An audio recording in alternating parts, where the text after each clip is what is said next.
కార్తీక దీపం సీరియల్లో జోష్న కారులో అలా బయటకు వచ్చేస్తుంది. కారులో వెళ్తుంది. అక్కడ రోడ్డు మీద సూరజ్ క్యాబ్ కోసం ఎదురు చూస్తూ ఉంటాడు. క్యాబ్ ఎన్ని బుక్ చేసినా ఒకటి కూడా దొరకదు. అప్పుడు కరెక్ట్గా జోష్న అటు వెళ్తుంది. ఇతన్ని ఎక్కడో చూశాను అనేసి అనుకొని గిఫ్ట్ షాప్లోని 50,000 ఇస్తాను ఆ గిఫ్ట్ ఇచ్చి అన్న మాట గుర్తు తెచ్చుకొని ఇతనికి తలపొగరు చాలా ఎక్కువ. ఇతన్ని నేను ఇప్పుడు బుక్ చేయాలి అనేసి కార్ ఆపి, హలో, మీరు దేనికో ఎదురు చూస్తున్నట్టున్నారు అనేసి అంటుంది. క్యాబ్ కోసం ఎదురు చూస్తున్నాను అని అంటాడు సూరజ్. మీరు నన్ను గుర్తుపట్టలేదా అనేసి అంటుంది. అప్పుడు సూరజ్ ఏమో గిఫ్ట్ షాప్లోని గిఫ్ట్ కోసం గుర్తు తెచ్చుకొని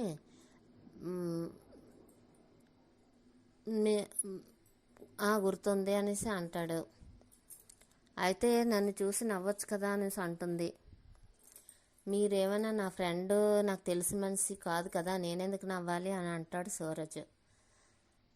అయితే సరే, ఇప్పుడు తెలిసింది కదా, ఫోన్లే, మీరు క్యాబ్ కోసం ఎదురు చూస్తున్నారు కాబట్టి నేను లిఫ్ట్ ఇస్తాను రండి అనేసి అంటుంది జోష్న. అప్పుడు ఎక్కుతాడు సూరజ్.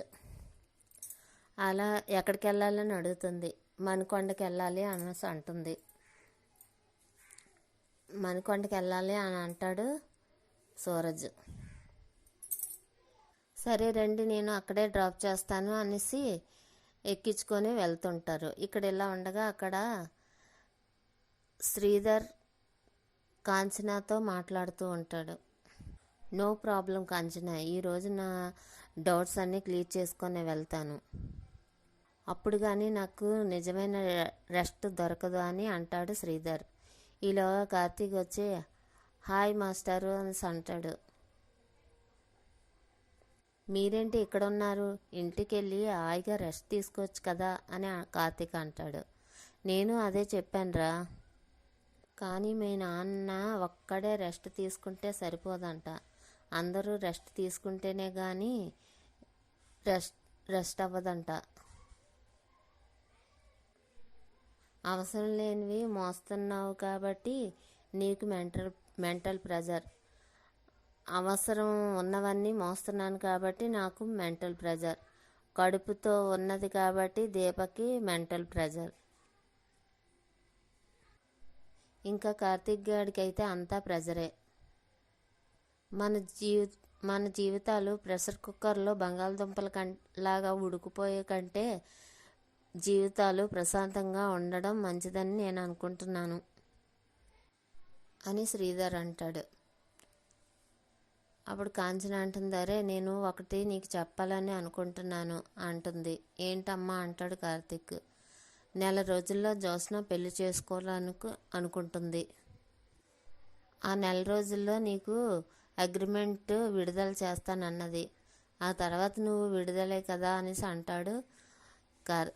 అంటది కాంచన. అవునమ్మా అంటాడు కార్తీక్. మరి నీ భార్యకి ఎప్పుడు విడుదలవుతుంది అని అడుగుతుంది కాంచన. బావా నేను ఒకటే కదా అనేసి అంటుంది దీప. ఇప్పటికే నువ్వు బరువుని మోస్తున్నావు. ఈ అదనంగా మోసే బరువుని ఇప్పుడే దించేసుకో. రేపటి నుంచి నువ్వు ఆ ఇంటికి వెళ్ళొద్దు అని కాంచన అంటుంది. భావ షరతులు నాకు వర్తిస్తే అంటుంది దీప. ఆ తర్వాత జోష్న పెళ్లి వరకు నేను వెళ్తాను అంటుంది దీప. ఆ తర్వాత నువ్వు వెళ్ళవని గ్యారంటీ ఏంటి? ఇప్పుడు ఒరే కార్తీక్, ఇప్పుడు నాకు మాట ఇయ్యు. ఈ నెల రోజులు జోష్న పెళ్ళి అయిపోయిన వెంటనే మీరు ఇంకా ఇంటికి వెళ్ళనని మనస్ఫూర్తిగా నాకు మాట ఇవ్వండి అనేసి అంటుంది కాంచన. అప్పుడు దీప మాట ఇస్తున్నాను అత్తయ్య అనేసి చేతిలో చెయ్యి వేస్తుంది. కార్తీక్ వైపు చూసి కార్తీక్ కూడా తల ఊపితే కార్తీక్ కూడా వచ్చి అమ్మ మాట ఇస్తున్నాము ఇంకెళ్ళము అని చెప్పేసి అంటాడు. ఏంట్రా నీ భార్య చెప్తేనే కానీ నువ్వు అమలు చెయ్యవా, ఆ మాట ఇవ్వలేవా అనేసి అంటాడు శ్రీధర్. ఇంటికి తల్లి అంత ముఖ్యమో భార్య కూడా అంతే ముఖ్యం. మనలో సగం భార్య కాబట్టి భార్య మాటకు కూడా మనం వాల్యూ ఇవ్వాలంటూ ఒట్టు వేస్తూ చెప్తాడు కార్తీక్. ఇప్పుడు నాకు తృప్తిగా ఉందిరా అనేసి అంటాడు కార్తీక్. శ్రీధర్ అవును, మాటకి కట్టుబడి ఉండేవాడే నా కొడుకు అనేసి అంటాడు కార్తీక్. శ్రీధర్ అవును, నా కొడుకు కూడా మాటకు కట్టుబడే ఉంటాడని కాంచన అంటుంది. అగ్గిపుల్ల వెలిగించాల్సిందంతా వెలిగించేశారు కదా అనేసి అంటాడు కార్తీక్. అమ్మో, నేను ఇక్కడే ఉంటే ఈ మాటల తోటలతోటి నన్ను నిందిస్తూనే ఉంటాడు, నేను వెంటనే వెళ్ళిపోవాలి అని శ్రీధర్ అంటాడు. చేయాల్సిందంతా చేసేశారు కదా అని అంటాడు కార్తీక్. నేను వెళ్తాను కాంచన అని శ్రీధర్ అంటాడు. ఎలా వెళ్తారు అంటాడు కార్తీక్. ఇప్పుడే కదరా నా మీద కోపడ్డావు అని అంటాడు శ్రీధర్. ఎంత కోపడినా ఏం చేసినా నువ్వు మా తండ్రివే కదా, రాసుకునే అగ్రిమెంట్లకి ఎక్స్పైరీ డేట్ ఉంటుంది కానీ రక్తబంధాలకి ఉండదు మాస్టారు అని కార్తీక్ అంటాడు. ఈ మంచితనమే అందరికీ అలసి అయిపోయిందిరా అని శ్రీధర్ అంటాడు. సర్లేండి, మాట ఇచ్చాడు కదా, నెల రోజుల తర్వాత మన కళ్ళ ముందే ఉంటాడు అని కాంచన అంటుంది. ఇక్కడ ఇలా ఉండగా అక్కడ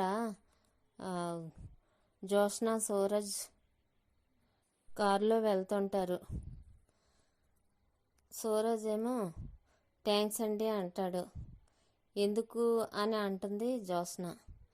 మీరు అడగకుండానే హెల్ప్ చేశారు కదా అని అంటాడు సూరజ్. నేను ఎప్పుడూ అందరికీ అడగకుండానే హెల్ప్ చేస్తాను అని అంటుంది జోష్న. కానీ నన్ను అందరూ అపార్థం చేసుకుంటారు అంటుంది. మనం మనలాగుంటే చాలండి, ఎవరో అర్థం చేసుకుంటారని మనం ఆలోచించక్కర్లేదు అని సూరజ్ అంటాడు. మీ పేరేంటి అని అడుగుతుంది. నా పేరు సూరజ్ అంటాడు సూరజ్.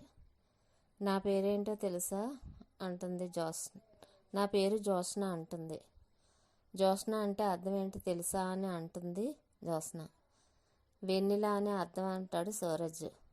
నా మనసు కూడా వెన్నెల్లాగే ఉంటుంది అంటుంది జోష్న. మీరేం చేస్తూ ఉంటారో అని అడుగుతుంది. నా మనసుకు నచ్చినవి చేస్తాను అనేసి అంటాడు. ఏం చేస్తున్నా అంటే ఎలాంటి పనులు నచ్చుతాయి అనేసి అంటుంది. నేను చేసిన పనులే నాకు నచ్చుతాయి అంటాడు సూరజ్. వీడి పొగరు ఇంతంత కాదు, వీడి పొగరు ఇప్పుడే నేను దించుతాను కదా అని మనసులో అనుకుంటుంది జోష్న.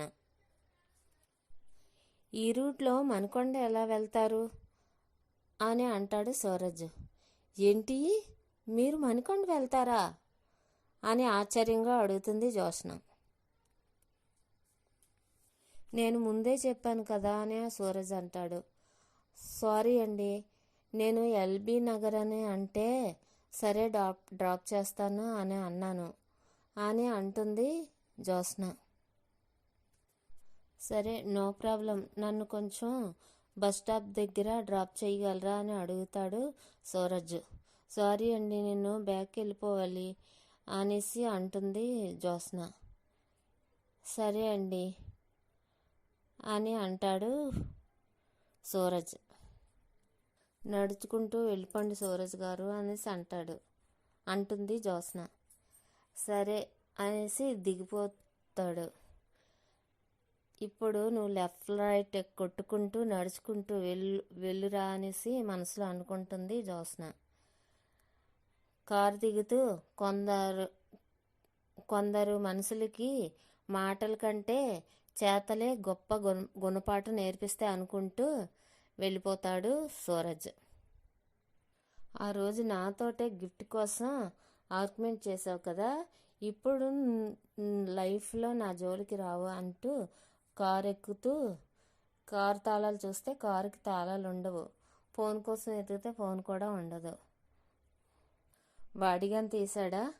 అయ్యో ఇప్పుడే వెళ్ళాడు కదా, ఎక్కడ కనిపించట్లేదేంటి అనుకొని వాడు చివర్లో అన్న మాటకి అర్థం ఇదేనా?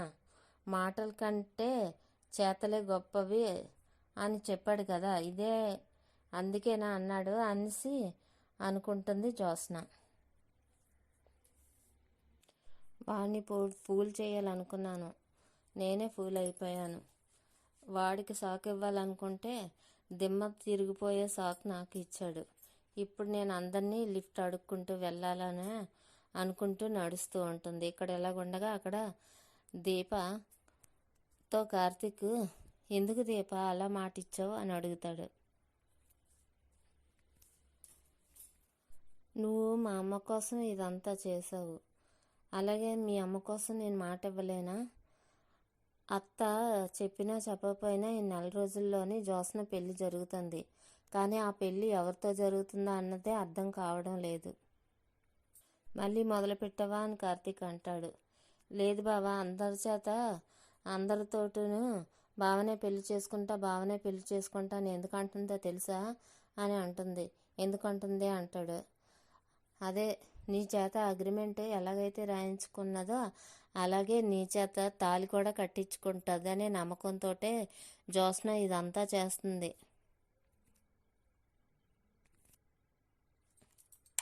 నేను కడుపుతో ఉన్నా అని తెలిసి కూడా నీతో తాళి కట్టించుకుంటానని ఎంతో నమ్మకంగా అంటుంది. అంటే దాని అర్థం ఏంటి? కంపల్సరిగా దాని ప్లాన్లు దానికి ఉన్నాయి అని అంటుంది దీప.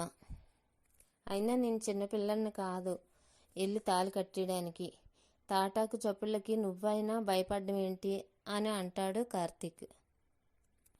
అయినా వచ్చేవాడు దీన్ని భరించగలడంటావా బావా అనేసి అంటుంది దీప. ఈ తిక్కలదానికి తిక్కలోడు ఎక్కడో ఉండే ఉంటాడు, వాడే ఎత్తుక్కొని వచ్చి జ్యోత్స్నని పెళ్లి చేసుకొని మరీ చూసుకుంటాడు.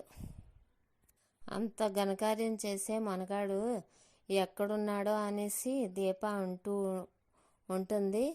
ఇక్కడ జ్యోత్స్న ఆ సూరజ్ని, ఒరే తిక్కలోడా ఎక్కడున్నావురా అనేసి తిడుతూ వెతుక్కుంటూ వెళ్తుంది. అక్కడ ఆటో ఆగుతుంది. ఆటో వస్తుంది అటువైపు. ఆటోనే ఆగమంటుంది. సారీ మేడం, మా ఈ ఆటోలో ఇంకొక అతను ఉన్నారు, అతను ఒప్పుకుంటేనే, ఆ సారు ఒప్పుకుంటేనే మీరు ఎక్కడానికి అవుతుంది అనేసి అంటాడు డ్రైవరు. అప్పుడు అతన్ని అడుగుతుంది. చూడగానే వాడే సూరజ్. నువ్వా అనేసి అంటుంది. సరే ఎక్కువ అంటాడు సూరజ్. ఒరే నువ్వా, నిన్ను అనేసి అంటుంది జ్యోత్స్న. నువ్వు ఎక్కుతావా ఎక్కవా? ఎక్కకపోతే చెప్పు, ఈ ఏరియా అసలే మంచిది కాదు, వదిలేసి వెళ్ళిపోతాను అనేసి అంటాడు సూరజ్. అరే డ్రైవర్, నీకు 10,000 ఇస్తాను, ముందు వాడిని దింపేయి అనేసి అంటుంది జ్యోత్స్న. ఇతను కస్టమరే కాదు, నాకు తెలిసిన వ్యక్తి కూడా, నేను అతన్ని దింపను, మీరే ఎక్కితే ఎక్కండి లేకపోతే మానేయండి అంటాడు డ్రైవరు.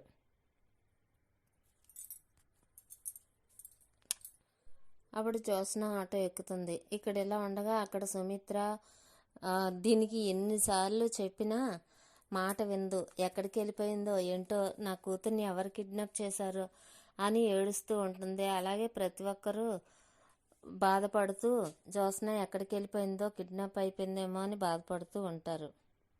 ఫోన్ కాల్ కలవనంత మాత్రాన జ్యోత్స్న ఏదో అయ్యిందని కాదని శ్రీమన్నారాయణ అంటాడు. అంటే ఇంతకుముందు అలాగే కదా బైరాగా ఎత్తుకుపోయాడు అనేసి అంటుంది సుమిత్ర. బైరా ఇప్పుడు జైల్లో ఉన్నాడు, బైరాగ్ ఏమీ ఎత్తుకెళ్ళు అని నువ్వేమీ బాధపడకు, జ్యోత్స్న వచ్చేస్తుందని దశరథ్ అంటాడు. ఒకవేళ కార్తీక్ ఏమైనా తెలుసుంటుందేమో అని ఫోన్ చేస్తాడు. ఆ ఫోన్ ఎవరు అని అడుగుతాడు కార్తీక్. మా నాన్న అంటుంది దీప. లిఫ్ట్ చెయ్యి అయితే అంటాడు కార్తీక్. దీప ఫోన్ లిఫ్ట్ చేసి ఇస్తుంది. మీ మామ అల్లుళ్ళకి ఏం సీక్రెట్స్ ఉన్నాయో మీరే మాట్లాడండి అని ఇస్తుంది దీప. కార్తీక్ మాట్లాడుతూ అలాంటి ఏమి ఉండవనేసి ఫోన్ ఎత్తుతాడు. అరే కార్తీక్, జ్యోత్స్న ఎక్కడికి వెళ్ళిపోయిందో కనిపించలేదురా, ఇక్కడ చూస్తే మీ అత్త ఏడుస్తుంది అని అంటాడు. ఎక్కడికో ఫ్రెండ్ ఇంటికి వెళ్ళి ఉంటుంది, లేకపోతే పారుని అడగాల్సిందే అని అంటాడు. పారు పిన్ని ఇక్కడే ఉందిరా, తెలీదు అంటుంది అనేసి, ఒరే మనవడా జ్యోత్స్న ఎక్కడికో పోయిందిరా అని గట్టిగా అరుస్తుంది పారిజాతం. అత్తయ్య అని గట్టిగా అంటుంది సుమిత్ర. పారిజాతం, ఎప్పుడేది మాట్లాడాలో నీకు తెలీదా అంటాడు శ్రీమన్నారాయణ. అక్కడ దీప, ఈ తిక్కలది ఇప్పుడు ఏం చేస్తుందో తెలియట్లేదు, ఇప్పుడు అమ్మని చాలా బాధ పెట్టడానికే తయారయ్యింది. ఇప్పుడు బావ ఎలా ఉంది ఎలాగ తెలుసుకోవడం, ముందు అమ్మ భయపడుతుంది, ఎక్కడుందో ఎలా తెలుస్తుంది, ఎలా తెలుసుకుందాం బావా అనేసి అంటుంది దీప. అదే ఆలోచిద్దాం మరదలా అనుకుంటూ వెళ్తారు. ఈరోజు ఎపిసోడ్ ఇంతటితో ముగుస్తుంది.